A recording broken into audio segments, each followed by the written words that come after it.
Chapter 16. Blue. Stile emerged, as planned, just beyond the yellow fog that demarked the Yellow Demesne. He could not, per his agreement, and the curse Yellow had set against his return, enter that for himself, but he shouldn't need to. He set down the cage containing the owl and donned his clothing. In the pockets were a folded null-weight wetsuit and a metal saw, the one to protect against thrown potions, the other to sever the cage bars. He hoped Kurlgeir or Nasa would have the common sense to saw out a bar section and use it as a lever to break the locks of the other cages. If they didn't, or if anything else went wrong. Stile stifled that thought. He had to free his friends, one way or another. If he could not do it harmlessly, he would have to make arrangements to destroy the Yellow Adept, and he did not want to do that. She was not really a bad witch. He stretched the pliant wetsuit into a cord and knotted it around the saw. He brought the owl out. "All right, owl. One service for me, and you are free in this world, never again to serve man or to be caged." This was a modified owl, of high intelligence for its kind. It understood him. "Take this and drop it in the cauldron inside the yellow house."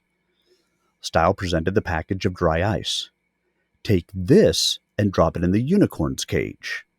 He gave the bird the wetsuit saw knot.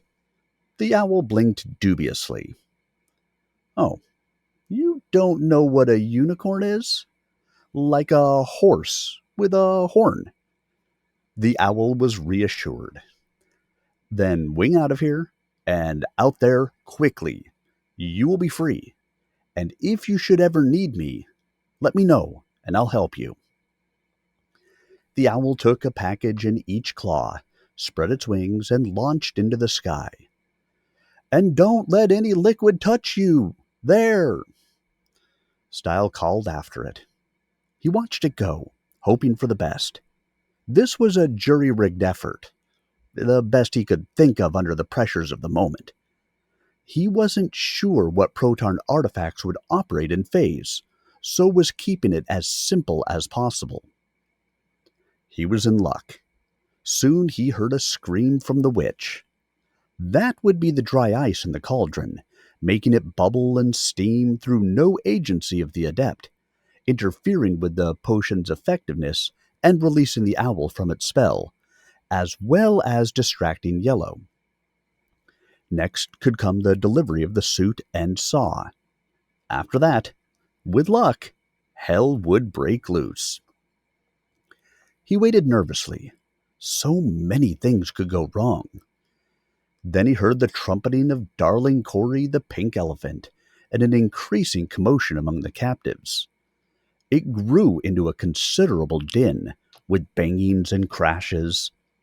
Then at last shapes moved through the fog. A unicorn galloped toward Stile. It was Nasa, and she had a rider. Kurlgeir in man form. They arrived, and the werewolf dismounted. "My thanks to thee, fair mare. At such time as I may, I will return the favor." Then he handed the sword to Stile and changed back into wolf form.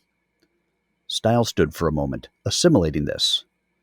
Why hadn't the werewolf simply run as a wolf, instead of performing the awkward, for him, feat of riding the unicorn? To carry the rapier that he would otherwise have had to leave behind. His own clothing transformed with him, but the sword was foreign. He had wanted to return it to Stile. Why had Nasa tolerated this strange rider? Because she too had felt the need to return the sword. Yet it was no special weapon. It was a gift of her brother, belonging now to Stile. That was its only distinction. So they had both done it for him. Or so his present logic suggested. He was touched. "I thank you both, but I'm chiefly glad you were both free without injury." Kurlgeir made a growl, and Nasa a note of assent. Neither was talking much, it seemed. Was this because they had not liked the necessity of working so closely together, or because they had liked it? That could be a serious complication for hereditary enemies. The Yellow Adept. Was she hurt? Kurlgeir changed back to man form. The witch brought me forth from my cage, fathoming my disguise, he said. She claimed thou hadst sent her to me. And I, knowing not whether she spoke truth or lie, had to play along with her until I knew thy fate, intending to kill her if she had done thee harm. But she showed me thy prince going through the curtain, and told me how thou wouldst try to rescue us from afar, and said she would lay no traps against thee if I— Yellowette is some fair witch, Stile said. I have been long absent from my were-bitch, Kurlgeir agreed. Yellow performs her business, as do we all. But ere she moved me, the potion wore off. He shrugged. So I returned to my cage to await thine effort. I could not flee in wolf form because her summoning potion would have brought me back, and my man form no longer wished to slay her. I believe she was willing to let you go, Stile said. But to save face, she could not do it until I launched mine effort. I suspect I owe her a favor. It seems some adepts are people too, Kurlgeir agreed grudgingly. No animal harmed Yellow in the escape. They merely fled in different directions, and we too came here as soon as we winded thee. He returned to lupine form. Yellow told me who I am, Stile said. The eyes of wolf and unicorn abruptly fixed on him. I am the Blue Adept. Stile paused, but neither gave any sign, positive or negative. I know neither of you approve, but I am what I am. My alternate self was blue, and I must know myself, as the oracle said. I must go and set things straight at the Blue Demesne. Still they waited, not giving him any encouragement. I have freed you both from Yellow as I had to, Stile continued. I could not leave you in her clutches after both of you got there because of me. But now that I know who I am, I cannot ask either of you to help. I am the one that thou, Kurlgeir, mayst not. The wolf shifted back into the man. Too late, friend. I was lost when I met thee, knowing it not. The oracle alone knew, when it told me to cultivate blue. I ask no favor of thee, but I will help thee investigate thine own situation. Perchance that which slew thine other self now lurks for thee at the Blue Demesne, and a lupine nose will sniff it out in time. I thank thee, werewolf. Yet will I do no magic, so cannot assist thee in thine own concern. It is a one-sided favor thou dost. But Kurlgeir had already reverted to wolf form. And thee, Nasa, Stile continued. Aye. The unicorn made a musical blast of negation. She gestured marginally with her nose, indicating that he should mount. Relieved, Stile did so. He remained tired from the marathon, and it was a great comfort to be on Nasa again. Now he could relax, for a little while, recovering from that grueling run. He needed about 2 days off his feet to recuperate, but the time simply wasn't there. If he delayed his approach to the Blue Demesne, Yellow might spread the word, and whatever lurked there would be thoroughly prepared for his arrival. He had to get there first. Should he ask for another sniff of wolfsbane? No. That magic might not work for him as well a second time, and in any event he preferred to ride out his problems with his own strength, not leaning on magic too often. Stile did not know where the blue demesne was, but Kurlgeir did. He led Nasa eastward at a fast clip. They moved back along the route they had originally come, through forest and fields and badlands, hardly pausing for rest or food. Stile explained along the way about his need to report back to Proton on the morrow, so the two creatures were determined to get him where he was going before he had to return to Proton. Kurlgeir did not pause to hunt, and Nasa never grazed despite Stile's urgings. At length, they passed the place where he had tamed the unicorn, the start of that wild ride. So short, and yet so long a time ago. They proceeded without pause to the castle Stile had first seen from his survey from the tall tree, back virtually to his starting point, had he but known. Dawn was breaking in its unmitigated splendor as they approached the castle. Stile, asleep on Nasa, had missed the pretty moon risings and settings of the night. He squinted at the castle blearily. He had barely 4 hours left before his match for rung 5 in Proton, and he hadn't even settled the situation in phase yet. If only blue hadn't been so far from yellow.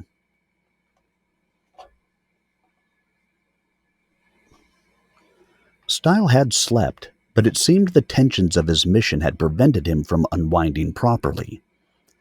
If the Blue Adept had really been murdered, who had done the deed? If Blue's magic had not saved him, how could Stile survive without the aid of magic? Yet this was the way it had to be.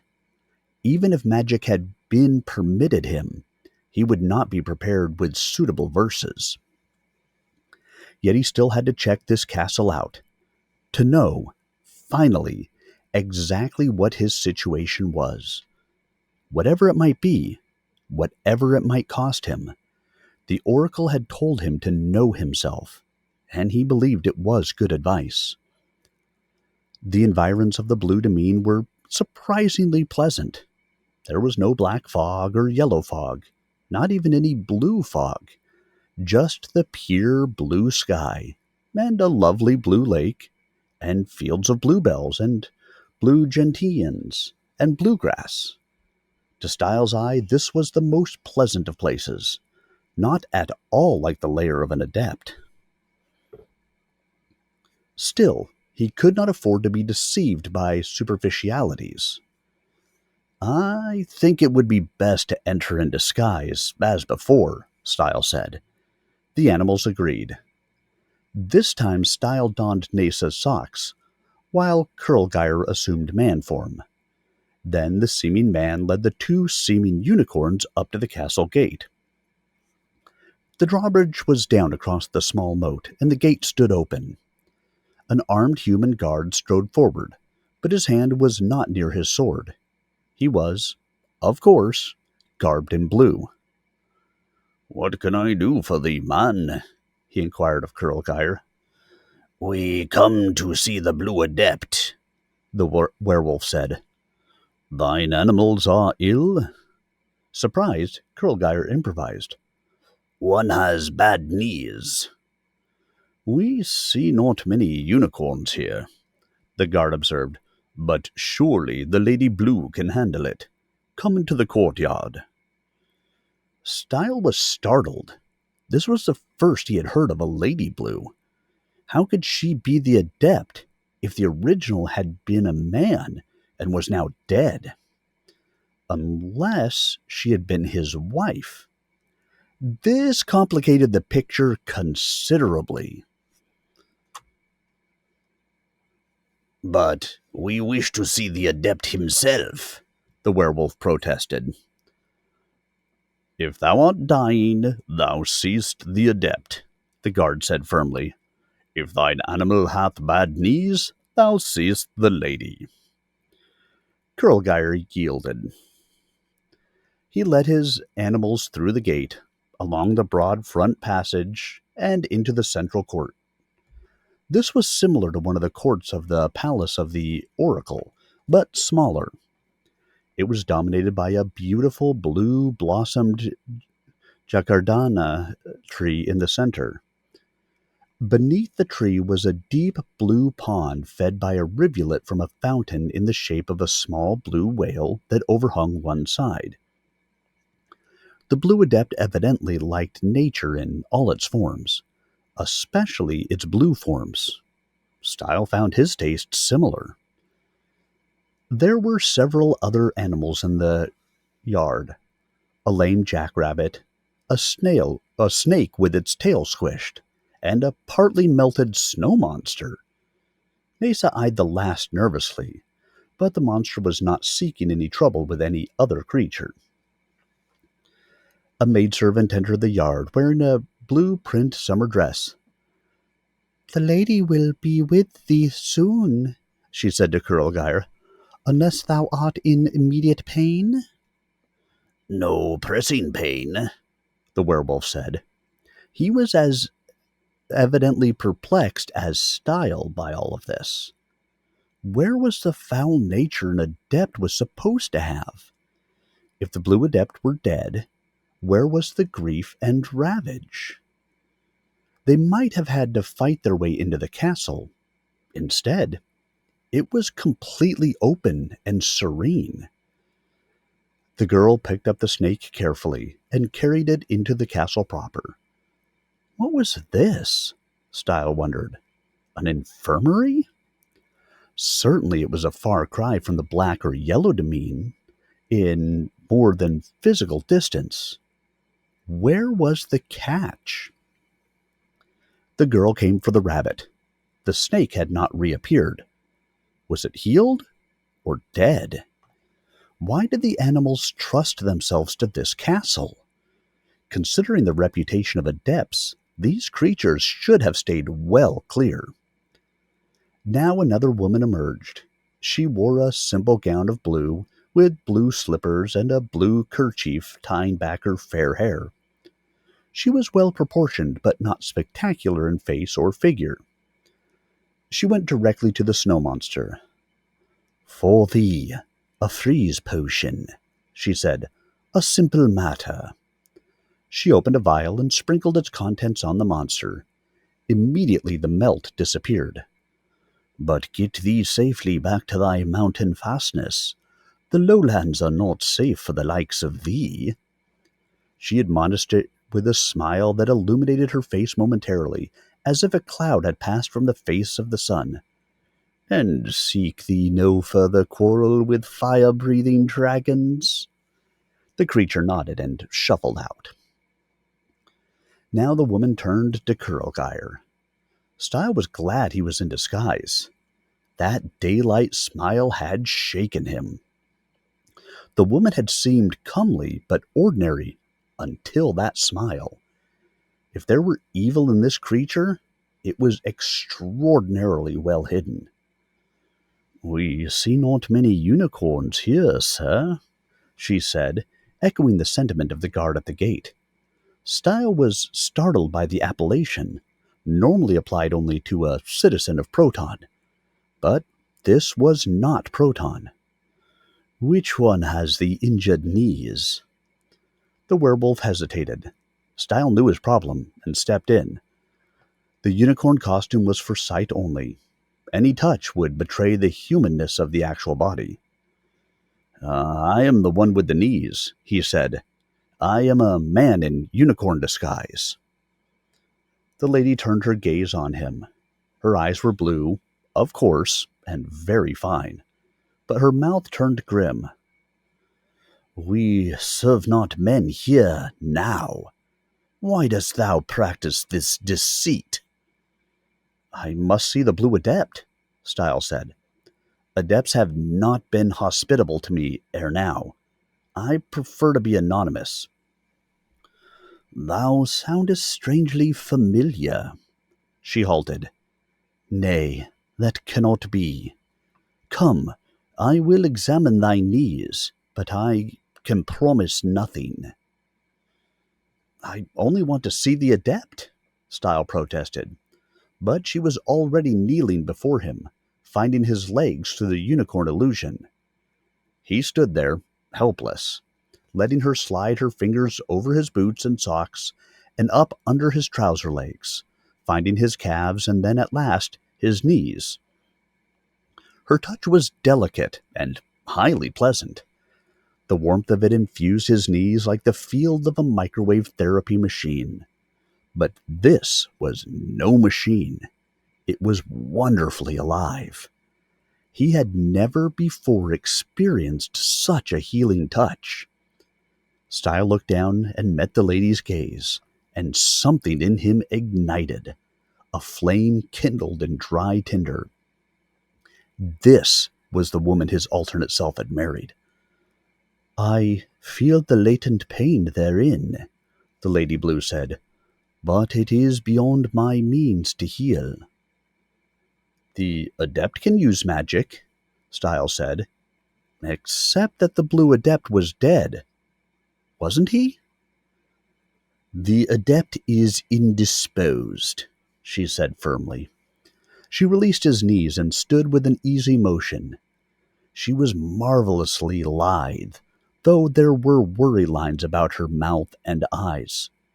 She was a lovely and talented woman, under great strain. How lovely and how talented and under how much strain he was now coming to appreciate by great jackrabbit bounds.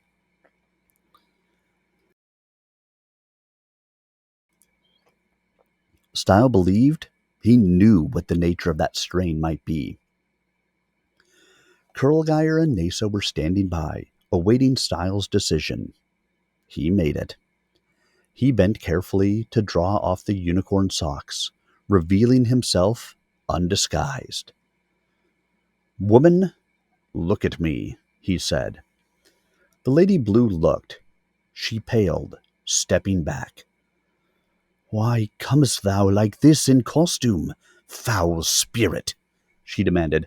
"Have I not covered assiduously for thee, who deservest it least?" Stile was taken aback. He had anticipated gladness, disbelief, or fear, depending on whether she took him for her husband, an illusion, or a ghost. But this, "Though it be strange," the lady murmured in an aside to herself, "thy knees seemed flesh, not wood, and there was pain in them. Am I now being deluded by semblance spells?" Stile looked at the werewolf. "Does this make any sense to thee? Why should my knees not be flesh? Who would have wooden knees?" "A golem," Kurlgeir exclaimed, catching on. "A wooden golem masquerading as the Adept. But why does she cover for the soulless one?" The lady whirled on the werewolf. "Why cover for thy henchmen?" she exclaimed, her pale cheeks flushing now in anger. "Should I let the world know my love is dead, most foully murdered, and a monster put in his place? And let all the good works my lord achieved fall into ruin? Nay, I needs must salvage what I can, holding the vultures somewhat at bay, lest there be no longer any reprieve or hope for those in need. I needs must sustain at least the image of my beloved for these creatures, lest that they suffer not the horror I know." She returned to bear on Stile, regal in her wrath. "But thou fiend, thou creature of spite, thou damned thing, play not these gruesome games with me, lest in mine agony I forget my nature and ideals, and turn at last on thee and rend thee limb from limb, and cut out from thy charred bosom the dead toad that is thy heart." And she whirled and stalked into the building. Stile stared after her, bathed in the heat of her fury. "There is a woman," he breathed raptly. Nasa turned her head to look at him, but Stile was hardly aware of the import of her thought. The Lady Blue, protecting her enemy from exposure, for the sake of the good work done by the former Blue Adept. Oh, what a wrong to be righted. I must slay that golem, Stile said. Kurlgeir nodded. What must be, must be. He shifted to wolf form and sniffed the air. Then he led the way into the castle. Stile followed, but Nasa remained in the courtyard. She had run almost without surcease for a day and night carrying him, and her body was so tired and hot she could scarce restrain the flames of her breath. Kurlgeir, unfettered, had fared better, but Nasa needed time for herself to recover. No one sought to stop them from entering the castle proper. The guard at the gate had been the only armed man they encountered, and he was back at his station. There were a few household servants, going innocently about their business. There was none of the grimness associated with the demeans of the other adepts he had encountered. This was an open castle. The wolf followed his nose through clean halls and apertures until they arrived at a closed door. Kurlgeir growled. The golem was here. Very well, werewolf, Stile said. This needs must be my battle. Go thou elsewhere. Kurlgeir, understanding, disappeared. Stile considered momentarily, then decided on the forthright approach. He knocked. There was, as he expected, no answer. Stile did not know much about golems, but did not expect much from a construct of inanimate materials. Yet, he reminded himself, that was what the robot Sheen was. So he had to be careful not to underestimate this thing. He did not know the limits of magical animation. Golem, he called. Answer or I come in regardless. Thine impersonation is at an end. Then the door opened. A man stood there, garbed in blue robe and blue boots. He was, Stile realized, the exact image of Stile himself. His clothing differed in detail, but a third party would not know the two of them apart. Begone, intruder, lest I enchant thee into a worm and crush thee under heel, the golem said. So, golems could talk. Good enough. Stile drew his rapier, for this had werewolf and unicorn labored so diligently to return his weapon to him.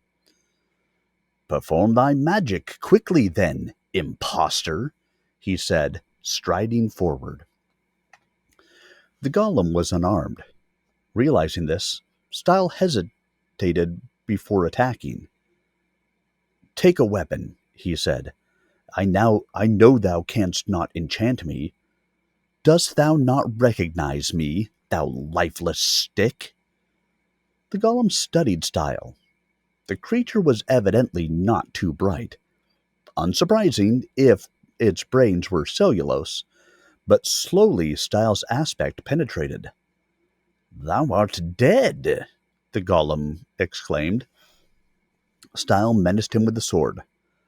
Thou art dead, not I. The golem kicked at him suddenly. Its move was almost untelegraphed, but Stile was not to be caught off guard in a situation like this. He swayed aside and clubbed the creature on the ear with his left fist. Pain lanced through his hand. It was like striking a block of wood, as he should have known. This was a literal blockhead. While he paused, shaking his hand, the golem turned and butted him in the chest. Stile braced himself just in time, but he felt dull pain as of a rib being bent or cartilage torn. The golem bowled on, shoving Stile against the wall, trying to grab him with hideously strong arms. Stile knew already that he could not match the thing's power. Unarmed? The golem needed no overt weapon. Its body was wood. Stile got his sword oriented and stabbed the torso. Sure enough, the point lodged, not penetrating. This thing was not vulnerable to steel. Now he knew what he was up against. Stile hauled up one of his feet and got his knee into the golem's body as it tried to butt again. His knee hurt as he bent it, but he shoved the creature away.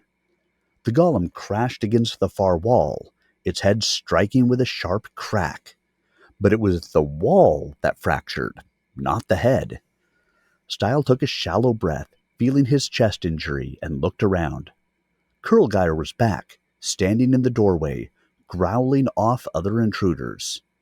This would remain Stile's own personal fight, like a game in the proton frame. All he had to do was destroy this undead wooden dummy. Before it battered him into the very state of demise he was supposedly already in. He no longer had qualms about attacking an unarmed creature. He studied the golem. The creature might be made of wood, animated by magic, but it still had to obey certain basic laws of physics. It had to have joints in its limbs, and would be vulnerable in those joints, even as Stile was. It had to hear and see, so needed eyes and ears, though these would probably function only via magic. Whoever had made this golem must have a real knack for this kind of sorcery. Another adept, most likely, specializing in golems. The golem came, and Stile plunged the point of his rapier like a hypodermic into the thing's right eye. The golem, evidently feeling no pain, continued forward, only twisting its head. The sword point, lodged in the wood, was wrenched about. It snapped off. Stile had not been an expert with this weapon, so this was less of a loss than it might have seemed. He aimed the broken end at the golem's other eye, but the creature, aware of the danger, retreated. It turned and crashed through the window in the far wall. Stile pursued it. He leaped through the broken window and found himself back in the courtyard, where Nasa had been pacing restlessly, breathing out her heat. She paused, startled at the appearance of the golem. Her eyes informed her it was Stile, with one eye destroyed, but her nose was more certain. She made an angry musical snort. The golem cast about with its remaining eye. It spied the fountain whale. It grabbed the statuary in both arms and ripped it from its mooring. Nasa, alarmed, charged across the courtyard, her horn aimed at the golem. "Don't stab it!" Stile cried. "The thing is wood. It could break thy horn." As he spoke, the golem heaved the whale at him. The statue was solid. It flew like a boulder. Nasa leaped at Stile, nosing him out of the way. The thing landed at her feet, fragmenting. "Art thou all right, Nasa?" Stile cried, trying to get to his feet without bending his knees too far. She gave a musical blast of alarm. Stile whirled. The golem was bearing down on him with a whale fragment, about to pulp his head.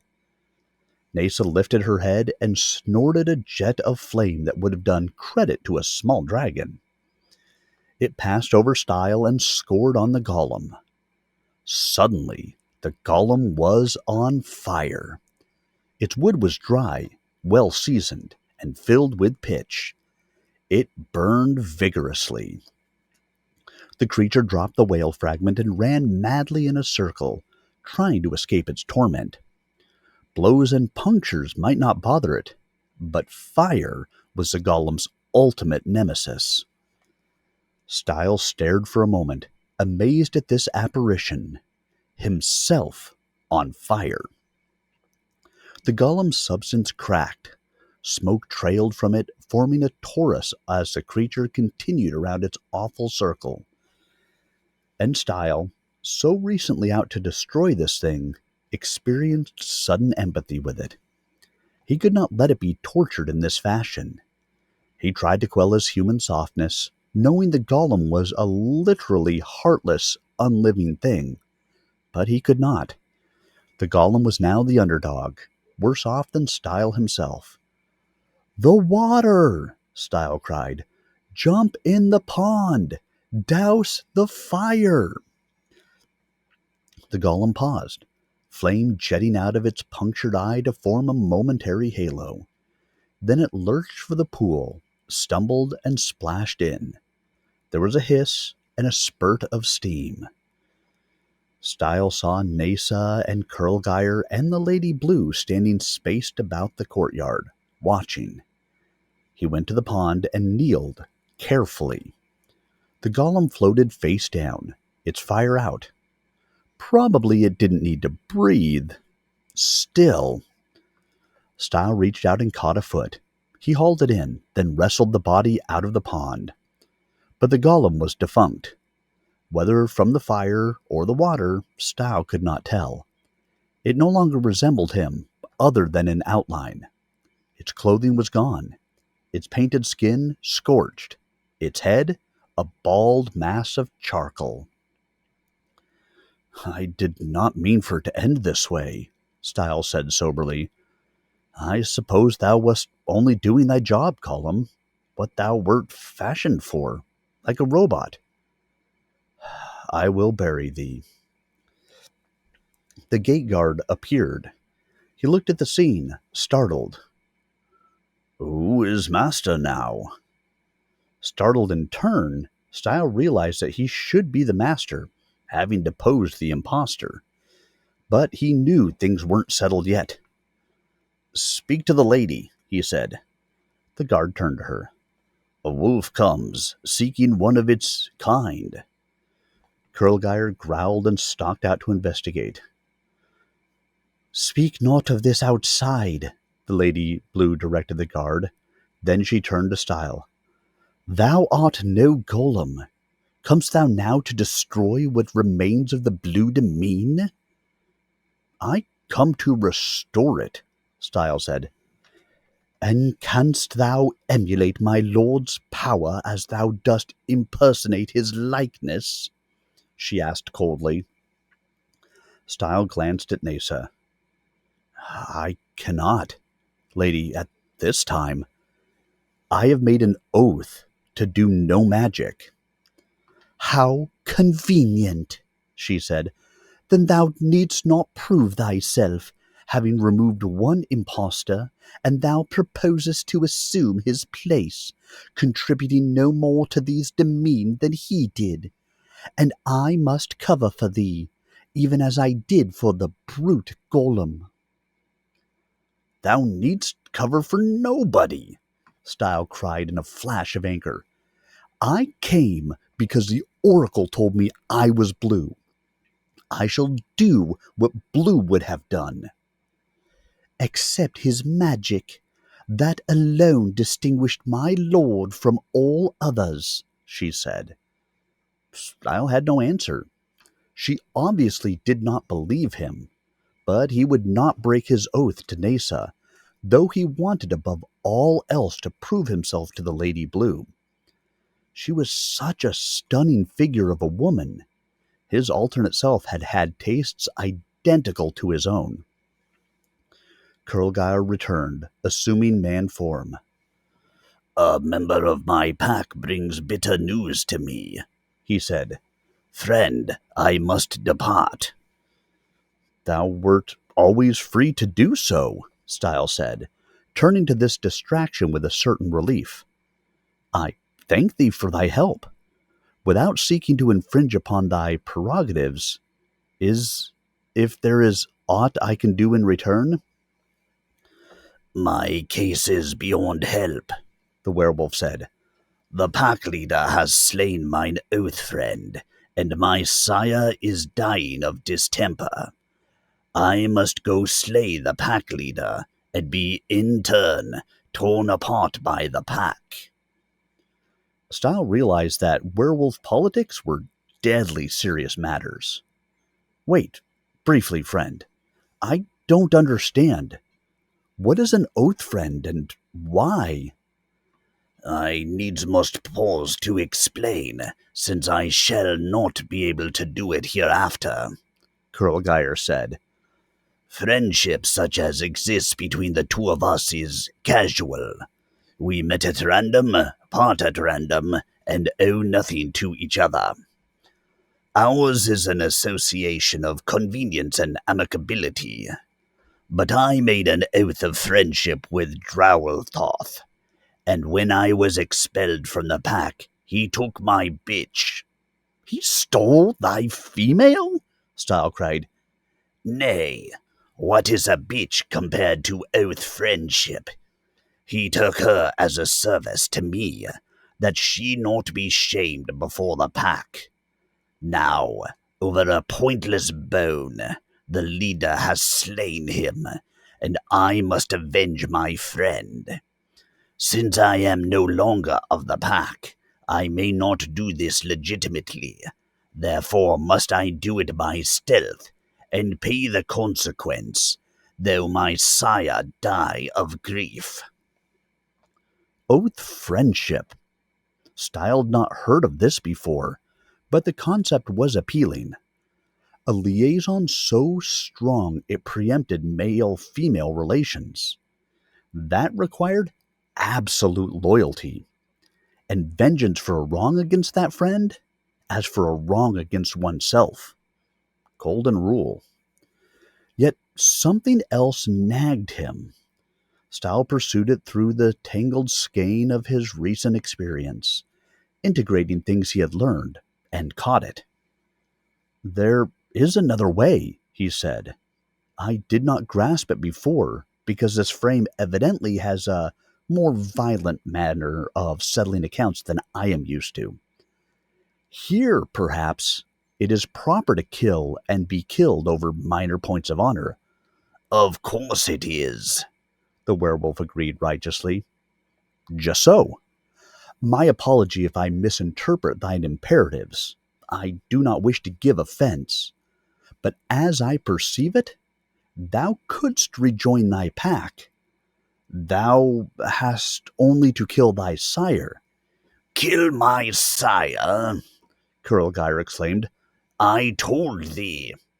Who is dying anyway, Stile continued inexorably. Which death would he prefer?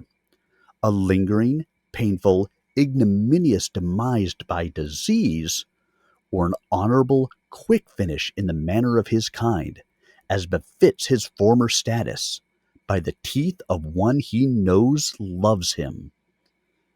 The werewolf stared at Stile, comprehending. And thus thou art restored to thy pack, having done thy duty, and can honorably avenge thine oath friend, without penalty, Stile concluded, and take back thy bitch, who otherwise would be shamed by the loss of both wolves she trusted. The oracle spoke truly, Kurlgeir murmured. I did cultivate blue, and blue hath restored me to my heritage. I thought it was anathema of adept magic I was fated to receive, but it was the logic mine own canine brain was too confused to make. It was only an alternate perspective, Stile demurred. I have yet to grasp the full import of mine own oracular message. I will gnaw on that, the werewolf said. Perhaps I shall come upon a similar insight. Farewell, meantime. And he shifted to wolf form and moved out. Stile looked at the sun. The day was 3 hours advanced. The challenge of rung 5 in just 1 hour. He barely had time to get there. Fortunately, he knew exactly where the curtain was, and where his original aperture was. He had to move. Yet he was hardly finished in this frame. He had slain the golem with Nesa's help, but had little idea how to proceed here. He might do best to remove himself from this frame for a while, hoping for insights, hoping to know himself better. What did he really want? That depended, in part, on how things fell out on Proton. I, too, have business elsewhere, Stile said. I must reach the curtain quickly and get someone to spell me through. Nesa brightened. She stepped up to him. She would handle it. He mounted and they galloped off. Nesa was still hot from her prior exertions, but knew Stile's deadline. In moments she had carried him into the pasture where they had first met.